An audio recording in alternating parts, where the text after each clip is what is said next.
오늘은 어버이 주일입니다. 진정한 우리의 어버이 되신 하나님 아버지를 예배하기 위해서 예배자로 서신 주님의 말씀교회 모든 성도님들을 주님의 이름으로 환영하며 축복합니다. 다 같이 묵상기도 하시며 하나님 앞으로 나아가시겠습니다.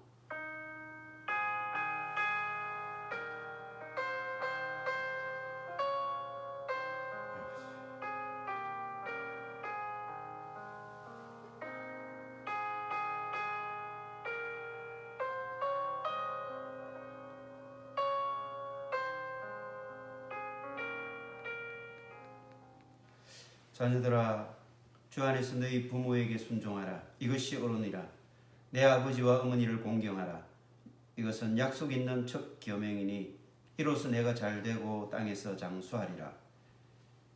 믿음의 가정의 호주가 되시는 사랑의 하나님 아버지, 가정의 달 5월 어버이 주일로 하나님을 예배하게 하심을 감사드립니다.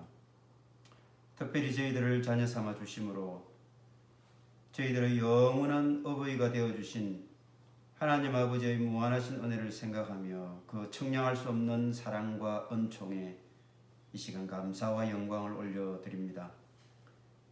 이 땅 가운데서도 믿음의 가정 그리스도의 몸된 공동체로 불러주시고 저희들에게 베풀어 주시는 그 사랑과 은혜를 힘입어 저희 자녀들을 주님의 사랑과 은혜로 양육해 나갈 수 있도록 인도하여 주시옵소서. 이 시간도 주시는 말씀을 통해서 참 어버이 되신 하나님 아버지의 음성을 듣게 하시고 그 음성에 순종하며 살아가기로 다짐하는 은혜와 결단의 시간 되게 하여 주시옵소서. 감사드리오며 예수님 이름으로 기도드리옵나이다. 아멘. 다 같이 사도신경 하심으로 우리의 신앙을 하나님 앞에 고백하겠습니다. 전능하사 천지를 만드신 하나님 아버지를 내가 믿사오며 그 외아들 우리 주 예수 그리스도를 믿사오니 이는 성령으로 잉태하사 동정녀 마리아에게 나시고 본디오 빌라도에게 고난을 받으사 십자가에 못 박혀 죽으시고 장사한 지 사흘 만에 죽은 자 가운데서 다시 살아나시며 하늘에 오르사 전능하신 하나님 우편에 앉아 계시다가 저리로서 산자와 죽은 자를 심판하러 오시리라. 성령을 믿사오며 거룩한 공예와 성도가 서로 교통하는 것과 죄를 사하여 주시는 것과 몸이 다시 사는 것과 영원히 사는 것을 믿사옵나이다. 아멘. 다 같이 찬송가 95장 하시겠습니다.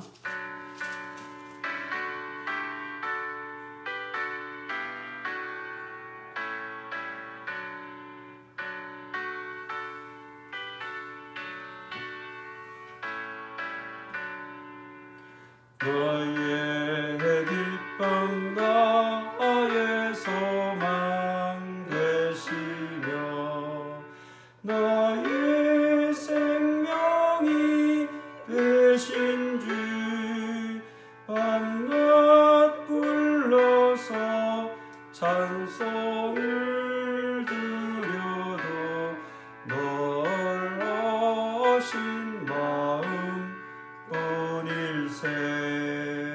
나의 사모하는 선한 목자는 어느 꽃다운 동산에 양의 무리와 늘 함께 가셔서 기쁨을 함께 하실까. 길도 없이 거친 넓은 들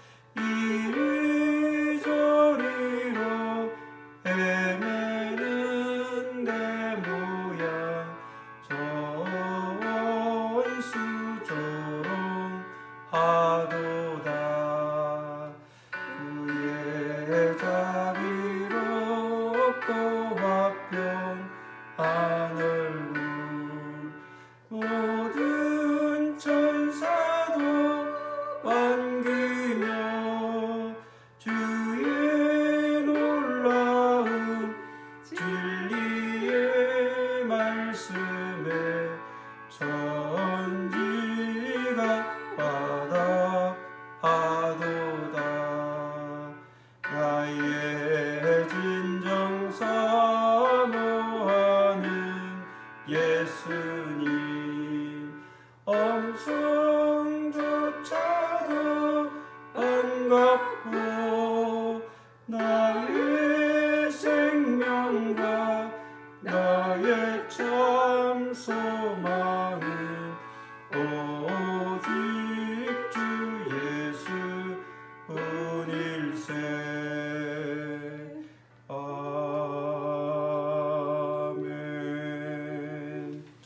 자, 오늘 우리에게 주시는 하나님의 말씀은 사무엘하 24장 1절에서 4절까지 말씀, 그리고 9절에서 16절까지 말씀 이렇게 발췌해서 한 마음으로 봉독에 올리겠습니다. 사무엘하 24장은 사무엘하 마지막 부분이 되겠습니다. 다 찾으신 줄 알고 제가 봉독합니다. 1절 여호와께서 다시 이스라엘을 향하여 진노하사 그들을 치시려고 다윗을 격동시키사 가서 이스라엘과 유다의 인구를 조사하라 하신지라. 이에 왕이 그 곁에 있는 군사령관 요압에게 이르되 너는 이스라엘 모든 지파 가운데로 다니며 이제 단에서부터 브엘세바까지 인구를 조사하여 백성의 수를 내게 보고하라 하니 요압이 왕께 이르되 이 백성이 얼마든지 왕의 하나님 여호와께서 100배나 더하게 하사 내 주 왕의 눈으로 보게 하시기를 원하나이다.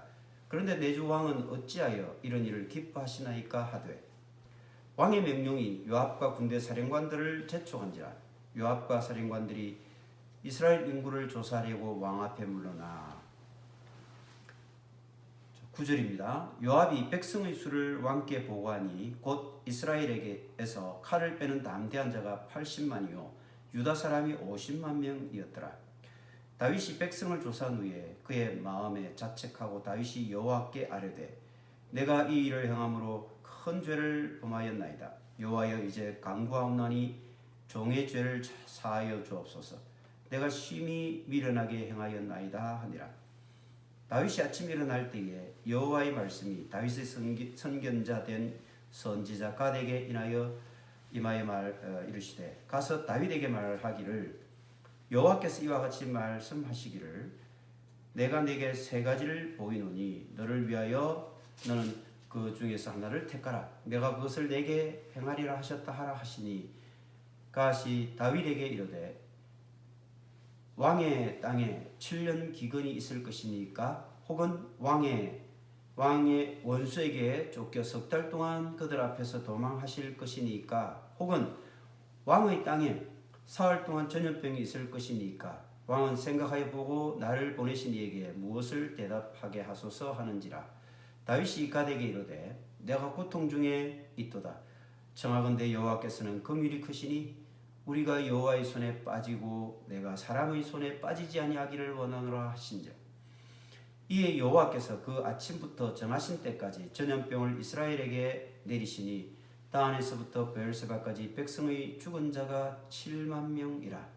천사가 예루살렘을 향하여 그의 손을 들어 멸하려 하더니 여호와께서 이 재앙 내리심을 뉘우치사 백성을 멸하는 천사에게 이르시되 족하다. 이제는 내 손을 거두라 하시니 여호와의 사자가 여부수 사람 아라우나의 타작마당 곁에 있는지라. 아멘. 오늘은 어버이 주일입니다. 사실 어버이로서 우리는 하나님 앞에서 어떻게 자녀들을 신앙으로 올바른 믿음으로 양육할 것인가 하는 주제를 가지고 또 말씀을 나누어야 하겠지만 지난주에 그 주제에 관련된 말씀을 이미 우리가 나누었습니다.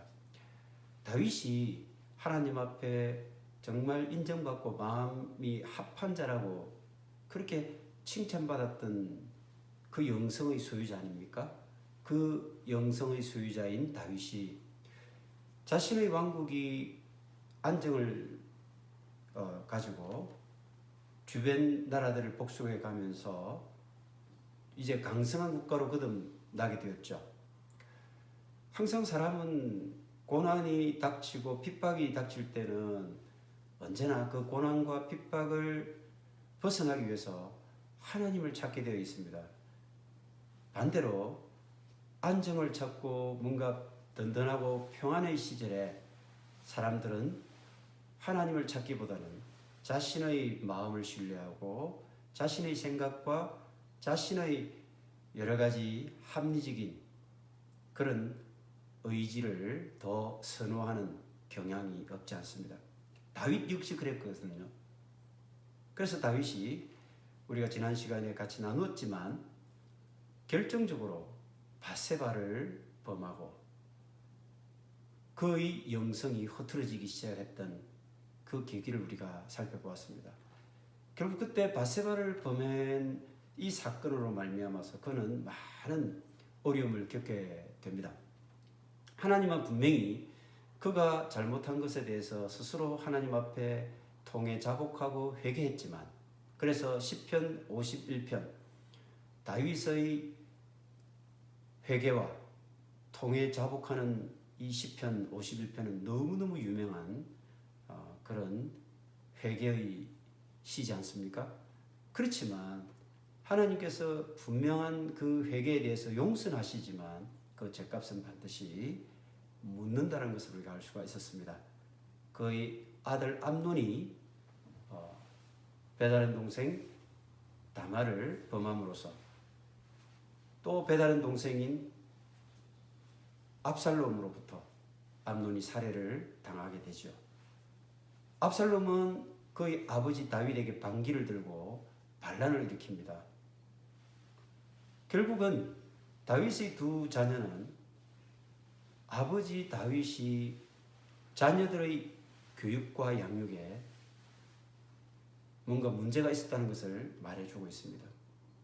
암논에 대해서는 분명한 징계, 분명한 회초리를 들지 못했다는 그런 문제가 있었고, 압살롬에 대해서는 그를 품어주지 못했던 그런 사랑으로 그를 안아주지 못했던 그런 아비로서의 그런 잘못된 부분을 보여주었습니다. 이것은 우리는 엘리 제사장의 두 아들에게서도 찾아볼 수 있고 사무엘의 아들들에 대해서도 그 사례를 우리는 찾아볼 수 있었습니다. 이와 같이 우리가 어버이주의를 맞이해서 부모된 자로서 자녀들을 어떻게 믿음 안에서 올바르게 키울 것인가, 하나님의 공의를 가르치고 반면에 하나님의 사랑과 자비와 긍휼을 가르쳐주는 이 두 가지의 균형 있는 신앙교육, 이것이 굉장히 중요합니다. 왜냐하면 하나님의 속성은 두 가지거든요. 그래서 공의와 심판 그리고 분명한 정의를 행하시는 하나님이자 동시에 사랑과 긍휼과 자비를 베푸시는 하나님이라고 하는 이 두 가지에 대한 균형 있는 관점, 그 신앙적인 어떤 시각을 분명하게 자녀들에게 심어주고 우리 자녀들이 그런 신앙적 바탕 위에서 자라가게 하는 것이 정말 아비된 또는 어미된 자로서 굉장히 중요한 책무이자 의무이다라는 것을 우리가 알 수가 있습니다. 그래서 오늘 어버이주일로 우리는 그런 우리 자신들의 어떤 자녀들에 대한 그런 책임들 한 번 더 생각해 보는 계기가 되었으면 좋겠습니다. 그리고 이어서 다윗이 결정적으로 두 번째 실수한 것이 오늘 등장하게 됩니다. 오늘은 사무엘서의 마지막 내용이죠. 이 마지막이 다윗의 아름다운 그런 모습으로 끝맺음을 해야 되는데 다윗의 결정적인 또 하나의 실수, 또 하나님 앞에서의 범죄함을 상세하게 기록함으로써 이렇게 끝나는 것을 보면 어떻습니까, 여러분? 저는 오히려 이런 기록들을 보면서 성경이 참으로 하나님 앞에서 가감없이 올바르고 정직하게 쓰여진 책이라는 것을 우리는 더 알 수 있고, 그러므로 그 내용들을 더 우리는 하나님의 말씀으로 믿고 하나님의 메시지로 신뢰할 수 있는 것입니다. 그래서 이제 다윗이 마지막 자신들의 그 왕국에 대한 과신, 교만 이런 것으로 인구조사를 명령하게 되죠. 인구조사를 명령한 이유는 무엇이겠습니까? 결국은 자신이 세운 이 나라가 얼마나 든든하고 얼마나 강력한 국가가 되었는가에 대한 그런 교만의 마음에서 출발했다는 것을 알 수가 있습니다. 그것은 9절에서도 이렇게 기록하고 있습니다. 요압이 백성의 수를 왕께 보고하니 곧 이스라엘에서 칼을 빼는 담대한 자가 80만이요 유다에서 50만 명이었더라. 칼을 빼는 자라고 하는 것은 곧 군사력을 의미하는 것 아닙니까? 결국은 자신의 왕국에서 얼마나 많은 군사를 보유하고 있는가, 그 군사의 규모, 숫자를 알고 싶었던 것입니다. 이것은 무엇을 말합니까? 사실은 그 나라를 지키고 보호하고 이끌어왔던 분이 바로 하나님이라는 사실을 망각했다는 것이죠. 다윗은 광야에서 사울에게 그렇게 핍박받고 쫓기고 추격당하고 죽을 고비를 넘기는 그 순간에 그 광야에서 이슬을 머금고 밤에 달빛이나 별빛을 보면서 도망다니던 그 다윗, 그 시대에는요, 다윗은 끊임없이 하나님을 찾고 부르짖고 하나님에 매달리고 하나님을 도움의 손길을 구했던 것이죠. 사실 시편에 나오는 그 수많은 아름다운 그 시절 시편의 내용들은 다 이 광야 생활에서 나왔던 그런 다윗의 고백이라는 것을 알 수가 있습니다. 그랬는데 다윗이 이렇게 큰 왕국을, 안정된 왕국을, 든든한 왕국을 세우게 되었을 때 그것이 모두 다 하나님의 은혜이자 하나님의 돌보심이라고 하는 사실을 망각하게 되었을 때 그는 스스로의 힘과 스스로의 그런 국방력, 스스로의 자기 왕국에 대한 자신의 교만함을 이렇게 갖게 되었다는 것입니다. 그래서 칼을 든 군사력을 헤아려 보고 싶다는 것은 이미 그 마음속에 그 나라를 지탱해 주는 것은 하나님의 능력과 하나님의 돌보심이라기보다는 오히려 군사의 숫자가 얼마나 많은가, 이것이 그 나라를 지키고 지탱해 주는 것이라고 하는 다윗의 그릇된 믿음이 여기에 숨었다는 것을 우리는 알 수가 있습니다. 이렇게 다윗은 요압 장군을 재촉하고 또 많은 지휘관들을 재촉해서 다한에서 브엘세바까지 이스라엘 전역에 걸쳐서 인구조사를 지시하게 됩니다. 9개월 20일, 9달 20일 걸쳐서 곳곳을 다니면서 인구조사를 해서 보고한 내용이 북쪽 이스라엘 쪽에 80만, 남쪽 유다 쪽에 50만, 도합 130만 명의 군사력을 가지고 있습니다. 이렇게 보고를 하게 되죠. 이 보고를 들은 다윗은 처음에는 굉장히 든든했겠죠. 정규군이 130만 명이나 되니까 얼마나 든든하겠습니까? 우리나라 국방력으로 봤을 때 60만 대군이라고 하지 않습니까? 그런데 이때 이미 이 적은 인구에 130만 명의 군사가 있다고 하니 다윗은 굉장히 흐뭇하고 참으로 우리의 왕국이 아주 든든하고 흡족하고 안심이 되는 그런 마음을 가졌다는 것입니다.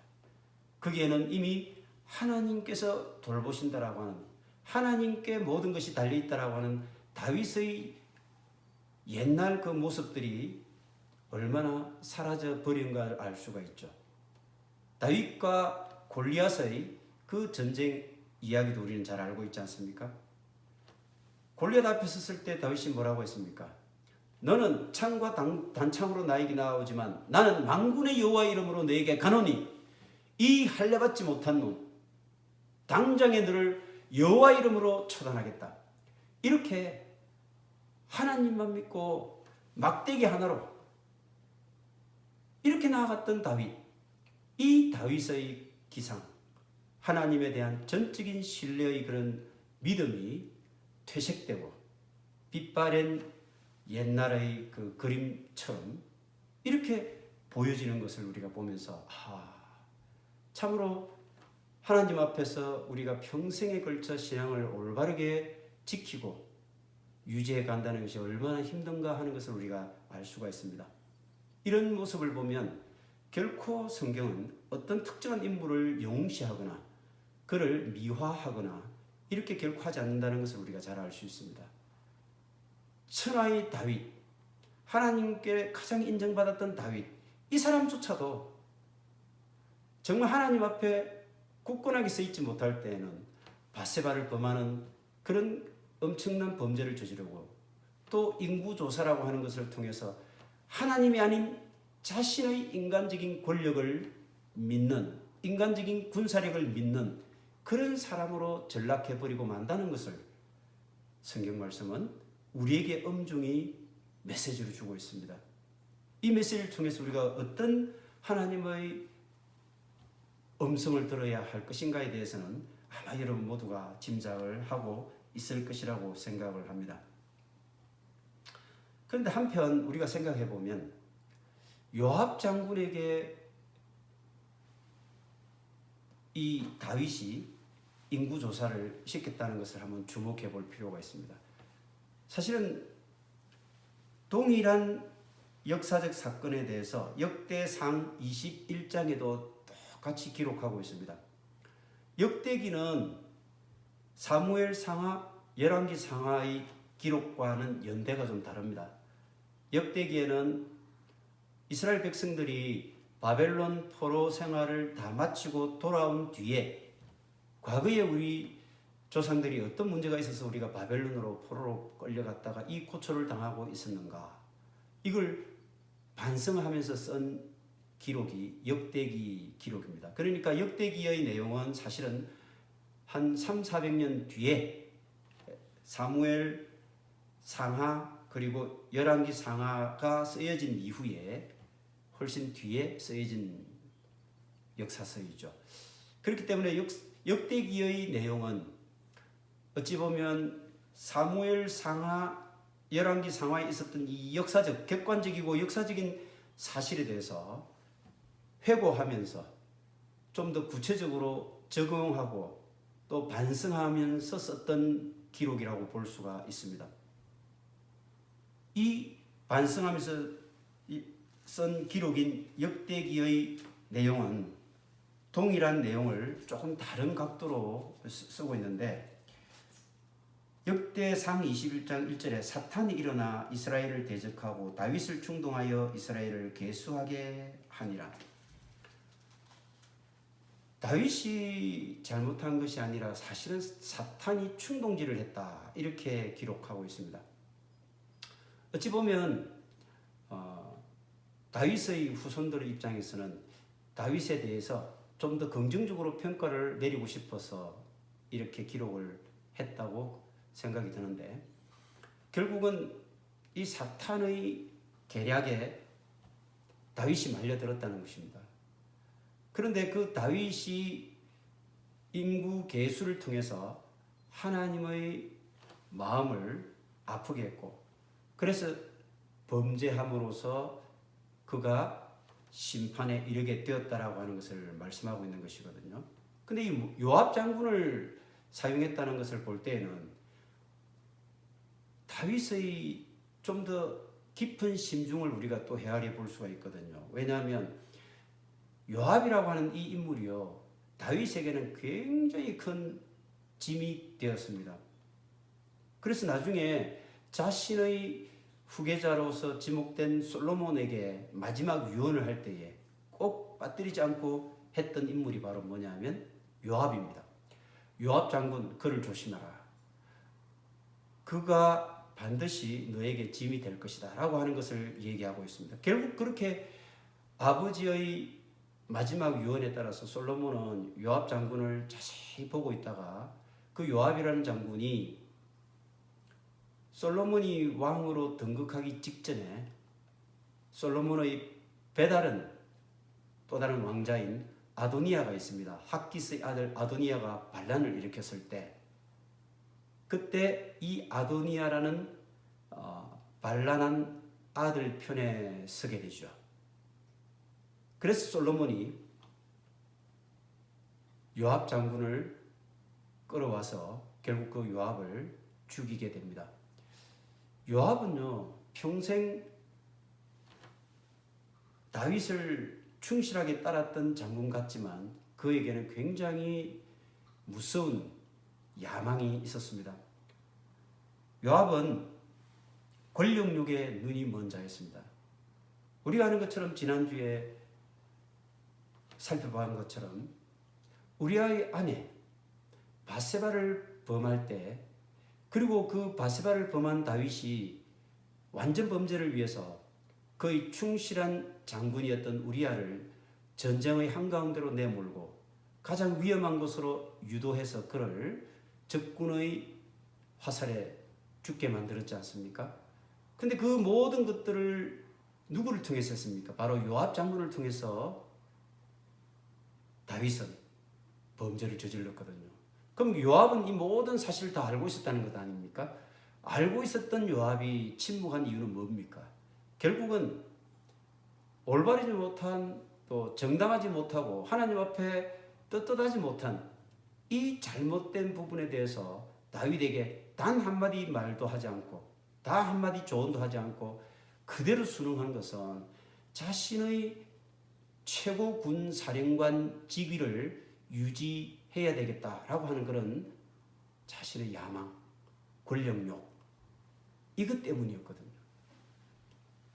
요압은요 이렇게 인구조사를 명받았을 때 그가 정말 하나님 앞에 올바른 사람으로 이렇게 이 다윗에게 충고하는 것처럼 나오지만 사실은 역대상 21장에는 그의 심정이 정확하게 드러납니다.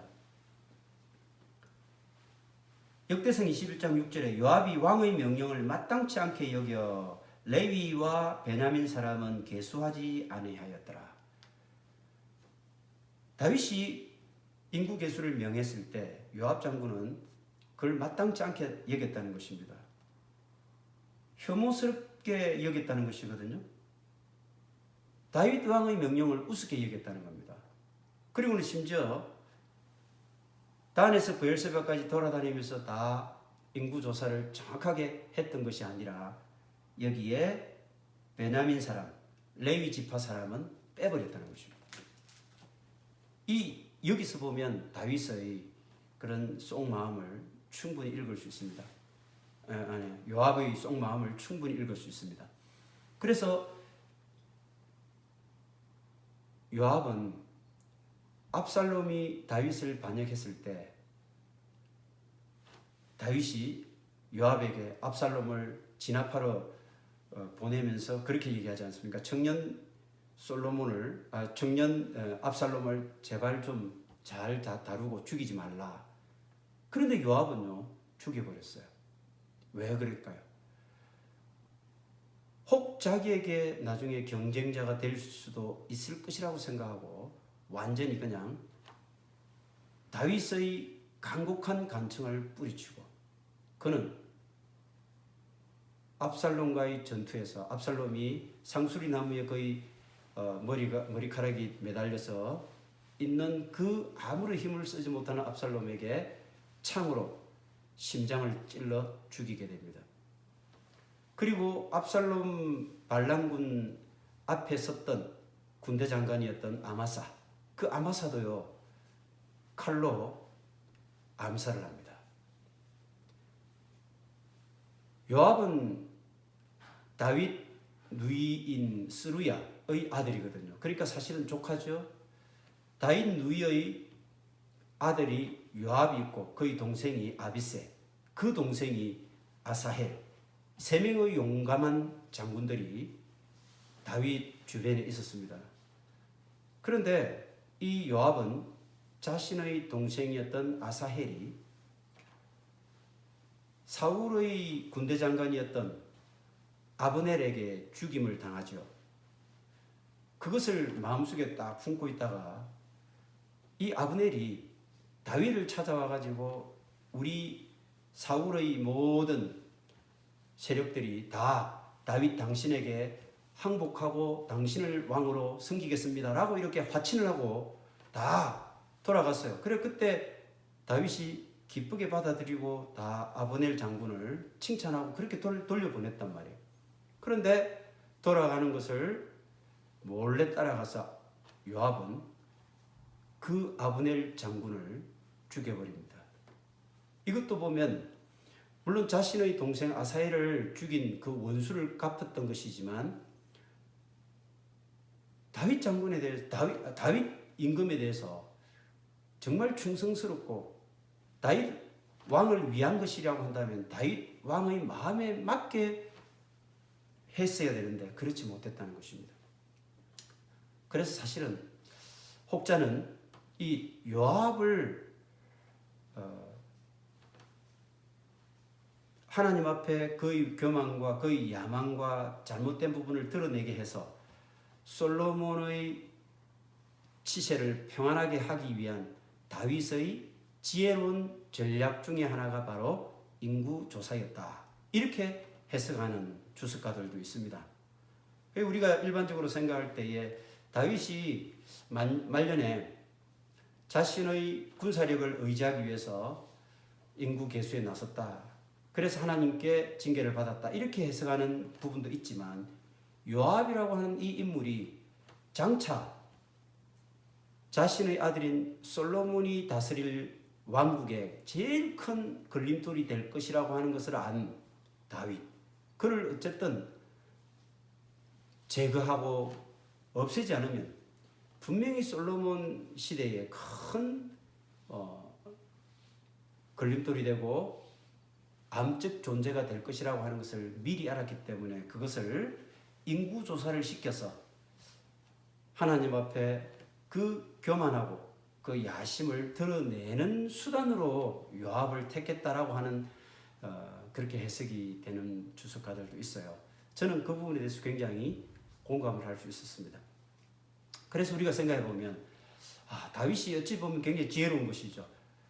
자신의 사후에 솔로몬, 아들 솔로몬이 다스릴 그 땅에 가장 큰 돌림돌이 되었던 요압 장군을 제거하기 위한 방편으로 이렇게 인구조사를 시행했다라고 하는 것을 생각해 본다면 결코 다윗은 실패자가 아니었다는 것을 또 우리가 알 수가 있죠. 오히려 하나님 앞에 그런 지혜를 모아서 자기 후대의 솔로몬이 평화롭게 하나님을 섬기는 그런 평화의 왕국을 만드는데 큰 길을 열었다. 이렇게 볼 수도 있는 것입니다. 아무튼 이렇게 해서 하나님으로부터 이 심판을 받게 되는데 하나님께서는 세 가지 제안을 하시죠.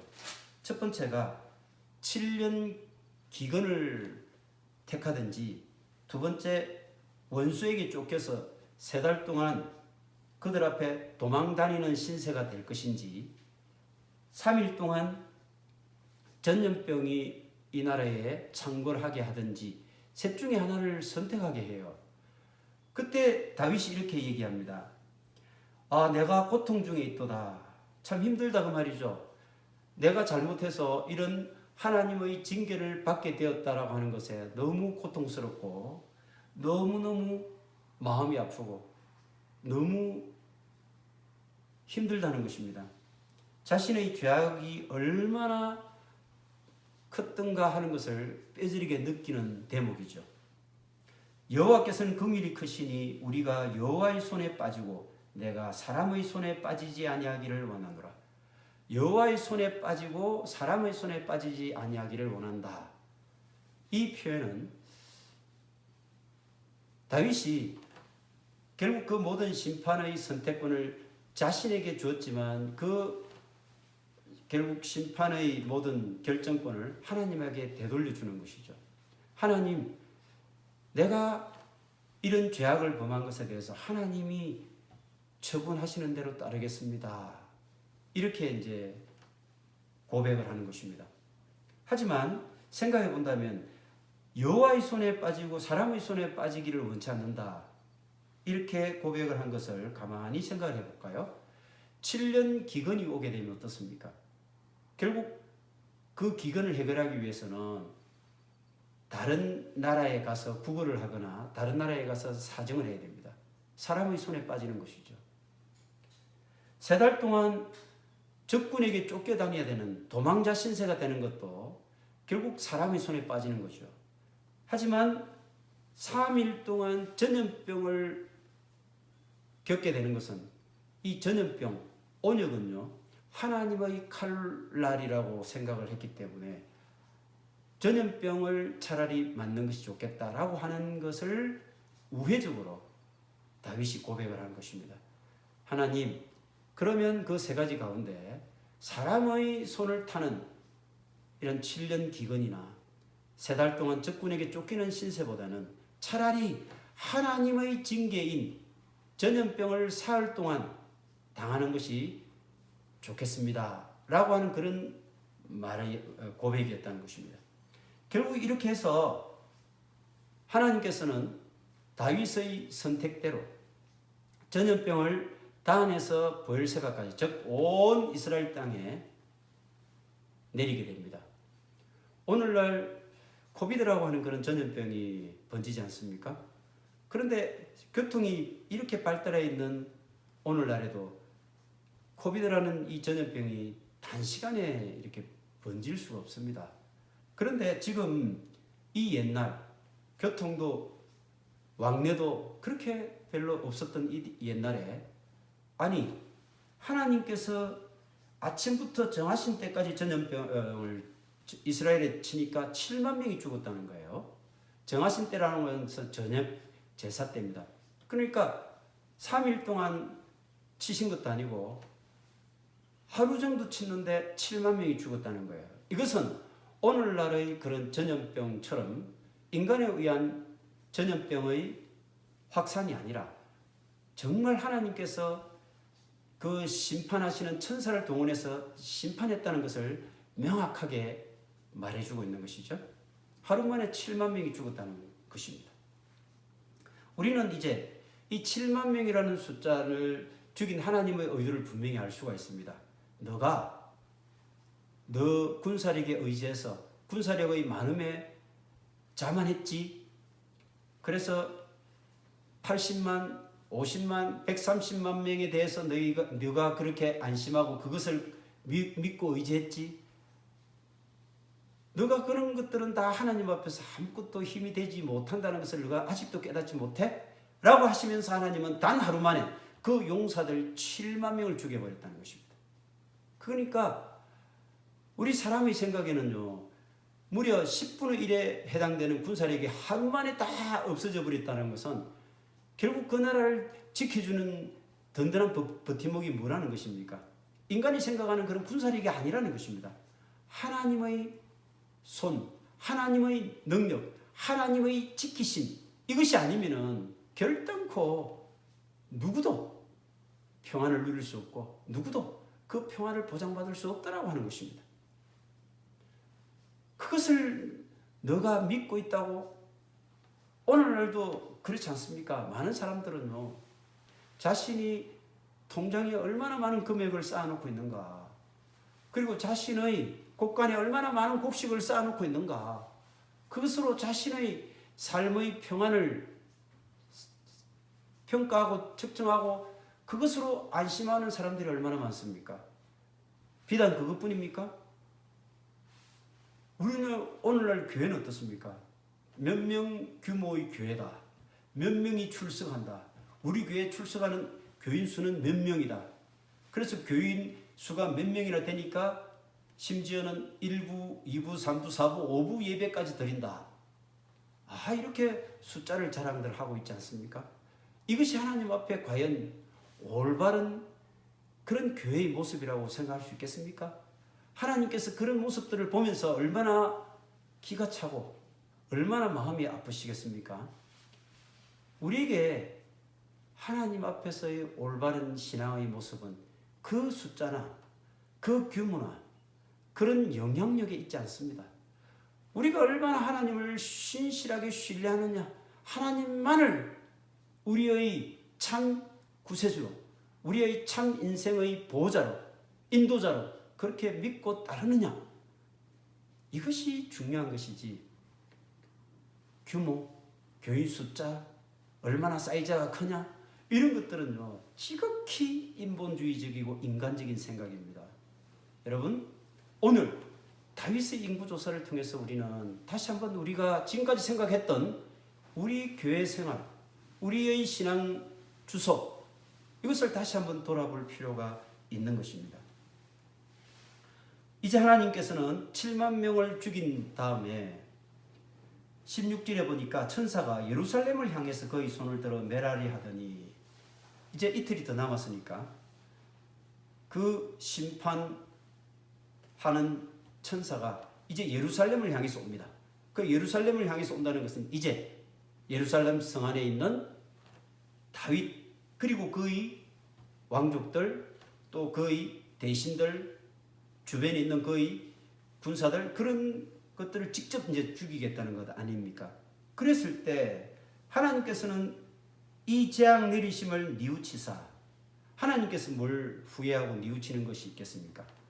이것은 순전히 문학적인 표현인데, 하나님께서 정말 가엾고 안타깝고 딱하게 여겼다는 것입니다. 7만 명이나 죽어나가니까 그때 비로소 하나님께서 너무너무 마음이 아프고 너무 안타까웠다는 것입니다. 그래서 천사에게 이렇게 말씀하시죠. 조카다, 이제는 내 손을 거두라. 하나님께서 하나님의 입장에서 심판의 그런 칼날을 거두어 가셨다는 것입니다. 여호와의 사자가 여부서의 사람 아라우나의 타작마당 곁에 있는지라. 그때 여호와의 사자, 징계하는 심판의 이 천사는 아라우나의 타작마당 곁에 서 있었습니다. 오늘은 이 타작마당에 대해서 잠깐 우리가 같이 말씀을 나누고, 또 이 말씀을 통해서 우리가 타작마당이 우리에게 어떤 의미를 주는가를 생각해 보면서 잠깐 은혜를 나누고 정리를 해볼까 합니다. 요즘 여러분 뉴스에 아주 시끄러웠던 부분이 있죠. 타작마당 하면 은혜로 교회인지 거기서 어떤 목사님이 타작마당 하면서 타작마당 안에서 서로 때리고 볼기를 때리고 하는 그런 아주 볼성사나운 그런 이단적인 모습들, 또 그런 뉴스들이 우리 사회에 큰 무리를 일으켰던 것을 알 수가 있습니다. 정말 우리 타작마당은요, 정말 어떤 그런 이단적인 그런 내용들이 아니라 하나님의 입장에서 이 타작마당이 갖는 의미를 우리가 같이 한번 생각해 보기를 원합니다. 타작마당은 어떻습니까? 이 타작마당은 곡식을 추수하는 곳 아닙니까? 추수하기 위해서는 땅을 팽팽하게 다져서 이렇게 울퉁불퉁한 부분들은 다 골라야 됩니다. 팽팽하게. 그래야만 나중에 추수를 할 수 있지 않겠습니까? 타작마당은 생각해 본다면 땅을 다지는 작업, 골라내는 작업, 그리고 그 위에 곡식단을 얹어서 곡식단을 찢고 빻아서 그 곡식의 껍질을 벗기는 작업들이 다 이루어지는 것이 타작마당 아닙니까? 타작마당은 결국 굉장히 큰 고통의 장소라는 것을 알 수가 있죠. 우리 인생의 타작마당은 이 고통의 모든 과정들을 거쳐서 아름다운 곡식들이 우리 인간들이 먹을 수 있는 음식으로 만들어지게 되죠. 타작마당은 어떻습니까? 심판의 장소였습니다. 하나님께서 이 타작마당을 통해서 분명히 다윗의 그런 모든 잘못에 대한 징계를 이 타작마당에서 하셨습니다. 그러나 동시에 타작마당에서는 하나님께서는 구원을 베푸신 곳이기도 합니다. 타작마당은 이와 같이 심판의 장소이자 동시에 구원의 장소이기도 합니다. 예수님께서도 그렇게 말씀하시지 않습니까? 예수님께서는 마태복음 3장 1절 2절에 이렇게 말씀을 하십니다.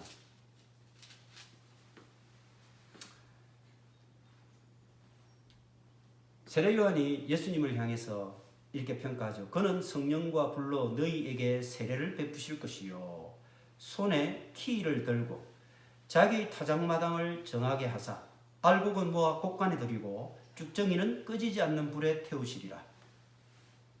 예수님께서 손에 키를 들고 추수 때 키를 통해서 우리는 공중으로 날리면 그 알곡들 중에서 보면 쭉정이는 바람에 날려서 멀리 떨어지고 정말 알곡만 다시 키에 담기게 되잖아요. 이렇게 키를 손에 들고 타작마당에서 하는 일은 쭉정이와 알곡을 분리해내는 것입니다. 심판이 있게 될 것을 말씀하고 있는 것이죠. 이런 말씀을 우리가 읽으면 어떻습니까? 타작마당에 선 우리들이 정말 인생의 고통스러운 그런 삶을 사는 때도 있지만 정말 우리가 하나님의 자녀로서 또 예수 그리스도를 믿는 그리스도인으로서 과연 내가 이 타작마당의 추수되어지는 곡식단 중에서 알곡으로 남을 것인가 아니면 쭉정이로서 멀리 버림받아 그 쭉정이는 꺼지지 않는 불에 태워버리는 그런 쭉정이 같은 신자가 될 것인가? 참 무슨 말씀이 아닐 수가 없습니다. 이 심판의 타작마당이라는 거예요. 심판의 타작마당. 타작마당은 이렇게 하나님께서 심판하시는 곳입니다. 시편 우리가 1편 1절에서도 그렇게 기록하고 있지 않습니까? 4절입니다. 악인들은 그렇지 아니하며 오직 바람에 나는 겨와 같도다. 바람에 나는 겨와 같은 악인. 복 있는 사람이 아니라 의인이 되지 못하고 악인이 되는 사람들은요. 이렇게 추수 때에 알곡의 자리에 있지 못하고 바람에 나는 겨가 되어서 쭉정이로 영원한 심판의 불 속에 아궁이에 던져지게 될 것이라는 것입니다. 우리가 만약에 지금 현재 이런 심판의 타작마당에 섰다면 우리는 얼마나 우리 신앙의 알곡 신자로 자리매김하고 있습니까? 또한 타작마당은 하나님 앞에 드리는 제단의 장소이기도 했습니다. 아라우나의 타작마당, 이 아라우나의 타작마당은 역대기에는 오르난의 타작마당으로 기록되어 있습니다. 그래서 혹자는 다른 사람인가 라고 하는데 그런 것이 아니라 발음이 다를 뿐이지 동일한 사람입니다. 그래서 아라우나의 타작마당 혹은 오르난의 타작마당, 동일한 사람의 타작마당입니다. 이 타작마당에서 하나님 앞에 예배를 드렸다는 것입니다.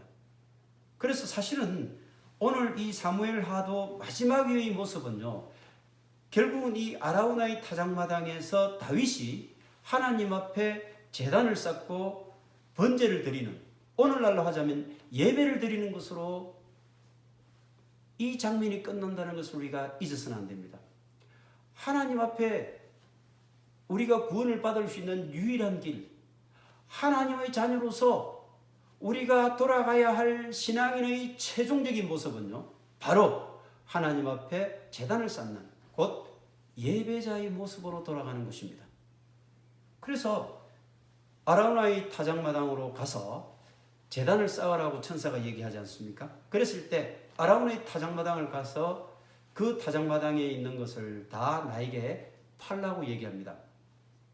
그러니까 아라우나가 아이고 왕이시여, 이것은 다 그냥 왕이 다 마음대로 하십시오, 그냥 드리겠습니다 라고 하지만 결코 다윗은 그냥 받지 않습니다. 값으로 내가 다 쳐주겠다 라고 하면서 은 50세겔로 타작마당과 소를 사고 이렇게 나와 있어요. 이게 역대기에는요 금 600세겔로 나옵니다. 금 600세겔과 은 50세겔은 차이가 많죠. 왜 이렇게 차이가 날까? 역대기의 금 600세겔 속에는 그 타작마당의 땅값까지가 포함이 되어 있다는 것입니다. 그러나 사무엘 하의 은 50세겔은 번제의 비용만 계산이 되어서 그렇죠. 그래서 이렇게 값을 꼭 지불을 하고 번제를 드렸다라고 하는 것은 결국 우리가 하나님으로부터 구원받는 것은 이 구원이 결단코 공짜 구원이 없다라고 하는 것입니다. 왜요? 많은 사람들은 그렇게 얘기하지 않습니까? 우리가 예수 그리스도를 믿고 그를 구주로 시인하기만 하면, 믿고 받아들이기만 하면 우리는 그런 공짜로 구원을 얻는다라고 이렇게 얘기들을 많이 하지만 그건 잘못된 것입니다. 우리가 얻는 구원이 그냥 공짜입니까? 아닙니다. 많은 사람들이 그런 착각을 하고 그렇게 쉽게 얘기를 합니다. 그렇게 값싼 구원이 아니에요. 생각해 보십시오. 우리의 구원은 누구의 대가입니까? 바로 하나님이 독생자인 예수 그리스도를 이 땅에 보내요. 그를 십자가에 매달아서 고통받고 고통받게 하시고 그가 피 흘려 죽게 하셔서 그 대가로 우리가 구원을 받은 것 아닙니까? 결국은 온 우주보다도 더 값으로 매길 수 없는 바로 독생자 예수 그리스도의 생명의 값으로 우리가 구원받은 것 아닙니까? 결국은 다윗이 이렇게 한사코 그 값을 지불하고 제단을 그 타작마당을 산 것은 우리 구원 역시 마찬가지라는 것입니다. 우리는 결단코 공짜로 구원을 받은 것이 아니라는 것. 예수 그리스도의 생명의 그 피값이 지불되어 있다라고 하는 것. 그래서 하나님이 천하보다도 더 귀한 예수 그리스도 그 독생자를 우리를 위해서 아끼지 않고 이 땅 가운데 그 구원의 값으로 지불하셨다는 것. 이런 내용들이 다 숨어 있는 것입니다. 이것은 얼마나 우리에게 큰 메시지고 복음인지 알 수가 없습니다. 아라우나의 타작마당. 이 아라우나의 타작마당은요, 결국은 아브라함이 그의 아들 독자 이삭을 바친 곳이기도 합니다. 역대하 3장 1절에 잘 기록되어 있습니다. 역대하 3장 1절에는 이렇게 되어 있습니다. 솔로몬이 예루살렘 모리아 산에 여호와의 전 건축하기를 시작하니 그곳은 전에 여호와께서 그의 아버지 다윗에게 나타나신 곳이요 여부스 사람 오르난의 타작마당에 다윗이 정한 곳이라.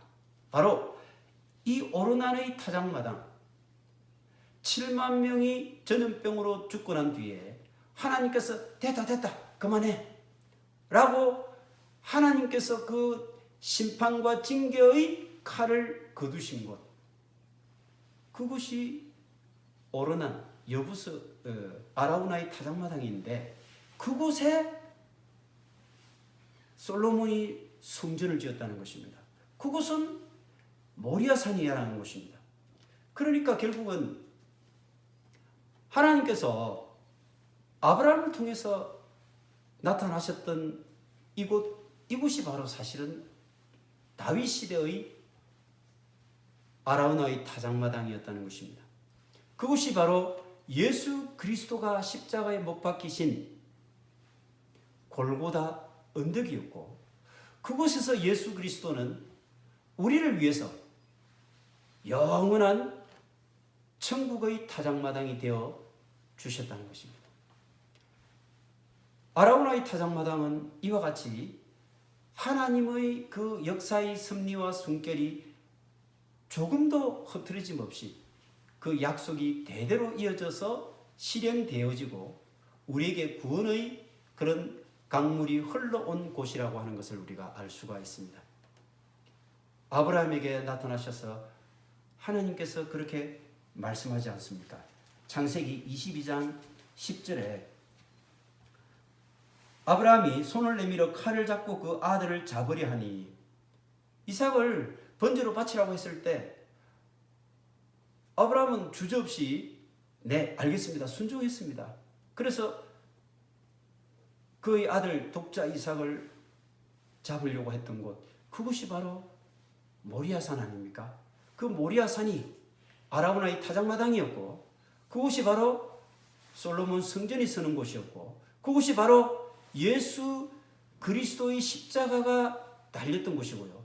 그것이 바로 예수 그리스도의 십자가가 달려고 예수님이 그 핏값을 지불하심으로 지성소의 휘장이 찢겨지면서 우리가 하나님과 불화했던 우리가 하나님으로부터 버림받고 하나님께 나아가지 못했던 우리가 바로 예수 그리스도의 십자가 보혈로 말미암아 그 지성소의 휘장이 찢기면서 우리는 하나님과 화해하게 되었고 하나님께 나아가게 되었고 비로소 우리가 하나님의 자녀로 부름받게 되었다라고 하는 것입니다.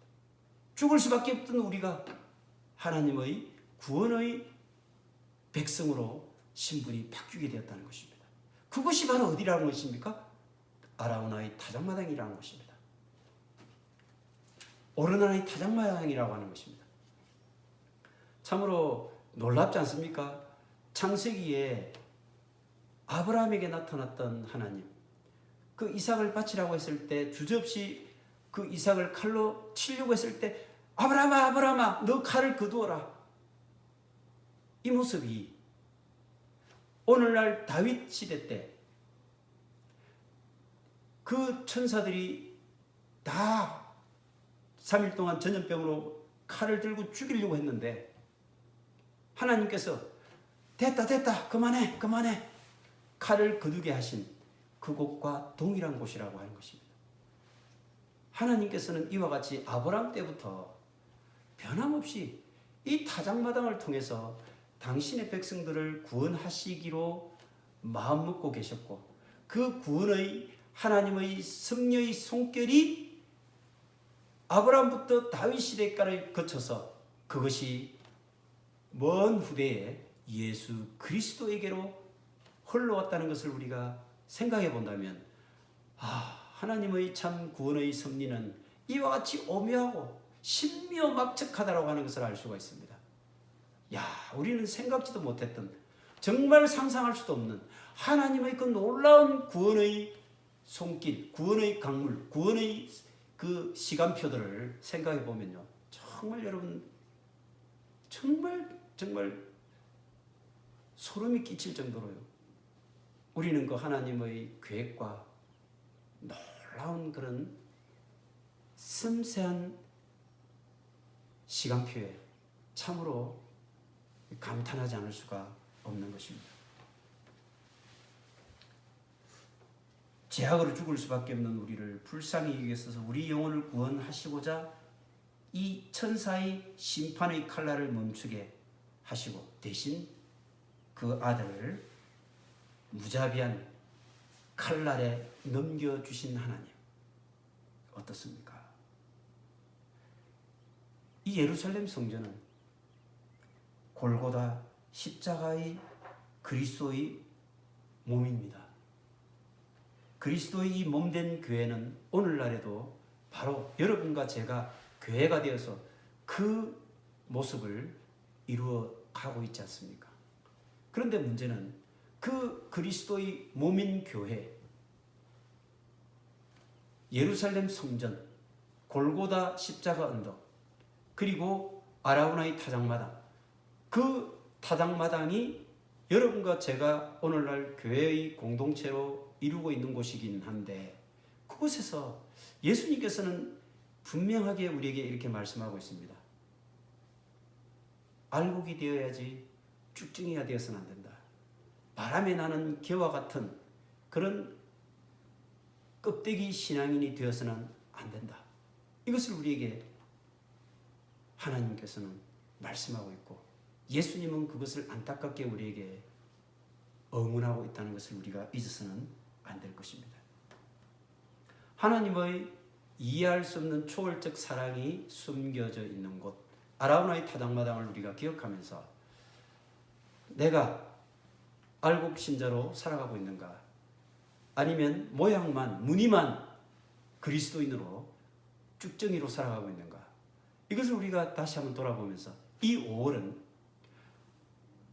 어버이날이기도 하지만 또 어린이날도 있잖아요. 우리 자녀로 그리고 부모로서 우리 자녀들에게 정말 알곡의 신앙을 심어주고 있는가? 그리고 내가 알곡 신자로 자라가고 있는가를 한 번 더 점검해 보면서 우리가 이 아라운의 타작마당으로 다시 돌아가서 하나님의 사랑을 기억하고 알곡신자로 살아가기로 다짐하는 그런 결단이 있는 이 5월이 되었으면 좋겠습니다. 다 같이 말씀을 생각하면서 304장 찬송가 304장입니다.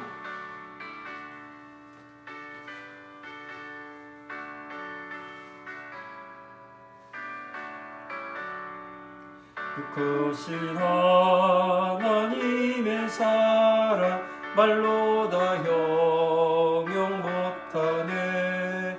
저 높고 높은 별을 넘어 이 낮고 낮은 땅 위에 죄범한 영혼 구하려 그 아들 보내사 화목제물 삼으시고 죄 용서하셨네. 하나님 크신 사랑은 청량다 못하네. 영원히 변치 않는 사랑 성도여 찬양하세. 괴로운 시절 지나가고 땅 위에 영화세할 때 주 믿지 않던 영혼들은 큰 소리 외쳐 울어도 주 믿는 성도들에게 큰 사랑 베푸사 우리의 죄 사했으니 그 은혜 잊을까. 하나님 크신 사랑은 청량다 못하네. 영원히 변치 않는 사랑 성도여 찬양하세.